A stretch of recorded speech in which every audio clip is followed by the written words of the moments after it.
I wanted to show you what else is on the rest of my brewing table out here. Of course, pretty much anybody who makes beer knows what that is. I love it. I can cool down a batch to pitching temperature in about 5 minutes instead of hour and a half, 2 hours. So pretty awesome there. Got a chugger pump to match. As you can see, I love those quick disconnects. I got an Imperial sparge arm, which is pretty nice. Had to use some brass fittings on the top, compression fittings to a 1/2-inch hose barb, just to make that work properly. But once I did, it works pretty good. I like it.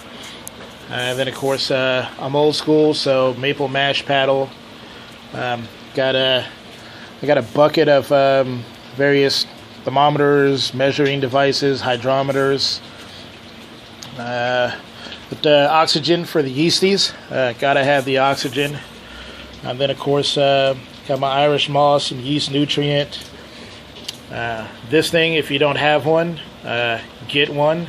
That's friggin' awesome. So much easier. You only need a couple of drops to check gravity while you're mashing, while you're doing your boil. So much faster.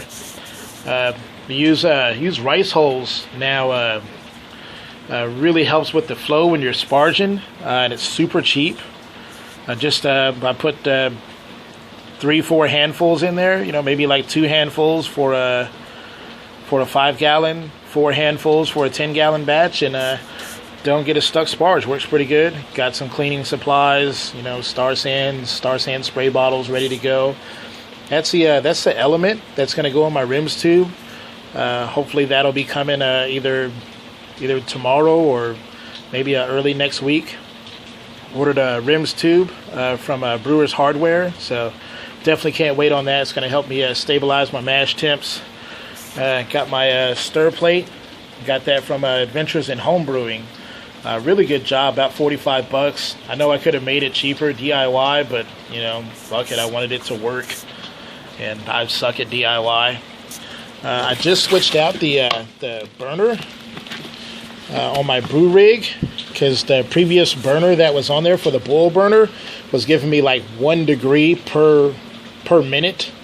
So to start a boil, I was looking at like an hour after sparging before my boil started. So I switched it out for SP10, and now I get 3 degrees per minute, so it friggin' rocks. Here's my original kit. You can see my Silver Serpent wort chiller in there. My little shorty 4-gallon pot, $20 from Walmart, and my strainer. That kit there served me really well all winter and spring long until I got my brew in a bag set up. So I mean, literally, that's maybe, I don't know, $100 worth of kit there, and that's really all you need to make awesome beer. It's not like you need friggin' that huge thing to make awesome beer. You just really don't have to. But I like to. Here's a Beer Bright filter that I got from Northern Brewer. You're familiar with that. You know how it works. Got all the hosing there. Haven't used it yet because, well, most of my beers are, I've been using gelatin and cold crashing combo, so they usually come out pretty clear, but what the heck, it was on sale, so why not get even clearer beer? And if it doesn't make a difference, then I'll just convert it for I don't know, removing chlorine from water. That's some hose assembly for my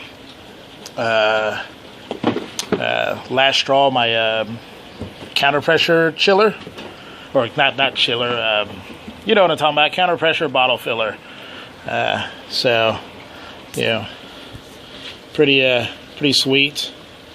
I like this thing. Used it one time on a 6-pack of bottles for a friend, and it just works so awesome. I love it. But yeah, that's all of my normal brewing kit on the table.